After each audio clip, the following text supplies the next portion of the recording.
지금 지지율이 30%로 꼬꾸라졌어요. 예? 지금 보면 뉴데일리에 이렇게 나왔습니다. 39.6%에서 36.3, 38.9 계속 30% 이렇게 나왔죠. 조선일보에도 오늘 다뤘습니다. 웬일로 조선일보가 굉장히 이렇게 그동안에 그 이재명 눈치 봤는데 이번에는 이렇게 올렸더라고요. 이재명 30% 이렇게 예. 웬일로 예. 톱뉴스로 이 지지율 30%대로 밀려 최선 다할 것 입장낸 청와대 이렇게 나왔는데 자 이재명 국정 지지율이 취임 이후 처음으로 이제 30%대로 내려앉았습니다. 일단 메인스트림 여론조사에서 말하는 거예요. 그래서 조원 CNI가 지난 22일부터 24일까지 전국 성인 2,001명 대상으로 조사한 결과 이재명 국정 운영 긍정 평가가 38.9%였습니다. 반면 부정 평가는 57.9%까지 올라갔는데요. 다른 조사에서도 거의 비슷한 흐름이 나타나고 있습니다.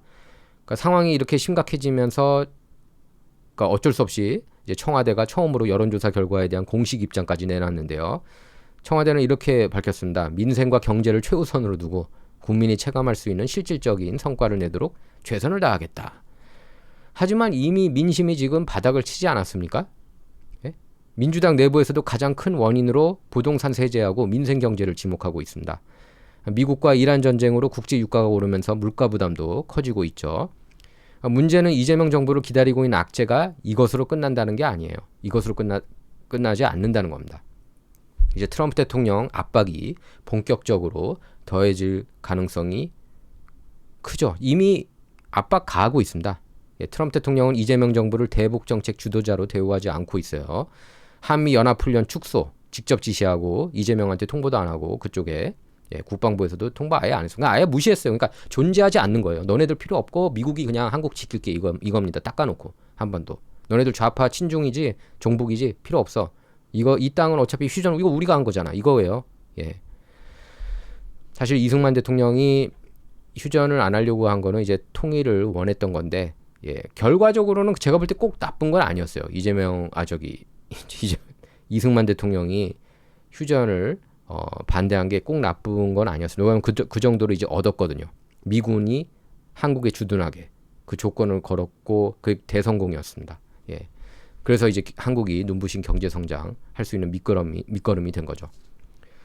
어쨌든 트럼프 대통령이 한미연합훈련 축소 직접 지시하고 트루소셜에 김정은하고 찍은 사진 3장 올렸습니다. 어제 서울을 거치지 않고 평양에 이렇게 직접 메시지를 보냈습니다. 그러니까 경제와 안보 분야에서도 마찬가지예요. 예, 미국은 한국이 약속한 대미 투자하고 방위비 부담, 조선업 협력 실질적인 이행을 요구하고 있는데요. 그래서 이란 문제와 대중국 견제에서도 한국이 어느 편에 설 것인지 분명한 선택 요구했죠. 너네 이란 편 하려면 해.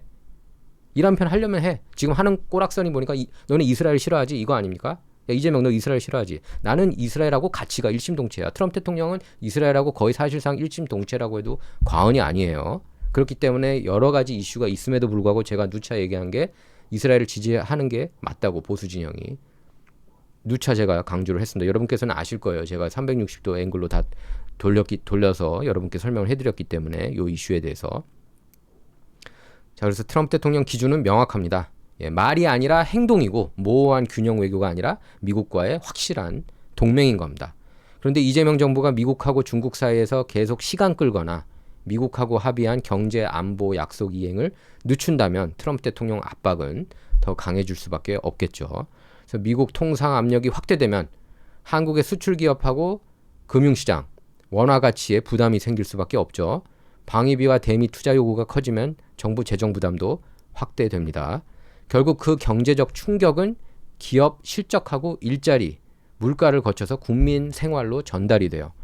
그래서 현재 이재명 지지율 하락을 전부 트럼프 대통령 때문이라고는 말할 수 없지만 지금까지의 말할 수는 없죠. 지금까지의 직접적인 원인은 부동산 정책, 세금, 고유가, 민생 악화에 가깝죠. 하지만 이미 지지율이 지금 30%대로 이렇게 내려온 상황에서 미국 압박이 계속해서 더 악재가 저는 될 거라고 봐요. 여기서 5%포인트, 10%포인트 추가로 빠지면 이재명 지지율은 실제로 20%대에 진입할 수 있습니다. 특히 경제가 악화되고 지금 한미 관계에서 때문에 제가 볼 땐 경제가 악화될 것 같아요.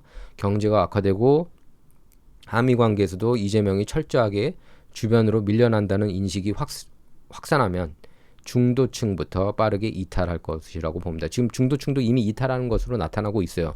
지지율 추이를 보면은. 그래서 청와대가 최선을 다하겠다고 말했지만 국민이 원하는 건 최선이라는 말이 아니죠. 결과입니다. 결과. 집값과 세금, 물가 문제를 해결해야 하고 한미동맹에서도 한국이 고립되지 않도록 해야 하는 것 아닙니까? 하지만 이재명 정부는 국내에서는 부동산과 민생 문제에 몰리고 밖에서는 트럼프 대통령의 통상 안보 압박을 받고 있습니다. 북한 문제에서는 트럼프 대통령하고 김정은의 직접 담판 구도에서 존재감이 전혀 없고요. 30%대는 경고선이고 이재명 정부가 민생과 한미 관계에서 돌파구를 제가 볼 때는 만들지 못할 거라고 봅니다. 지금 계속 반대로 가고 있지 않습니까? 트럼프 대통령이 이쪽 오른쪽으로 가면 왼쪽만 가고 있고 친중, 반대, 노골적으로 이보다 더 노골적일 수가 없죠. 이재명 보면은 반미행보, 쿠팡 때리는 게 가장 대표적이라고 할 수가 있겠습니다. 쿠팡 이슈만 보면 돼요. 쿠팡의 자세가 바뀌느냐, 버르장머리를 고치느냐, 이재명 정부가 쿠팡 앞에서 아니면은 쿠팡 앞에서 계속 싸가지 없게 나오느냐, 거기에 달려 있다고 보시면 됩니다. 결국 20%대 선까지 저는 간다고 봅니다. 여러분 생각은 어떻습니까? 댓글로 달아주시기 바라고요.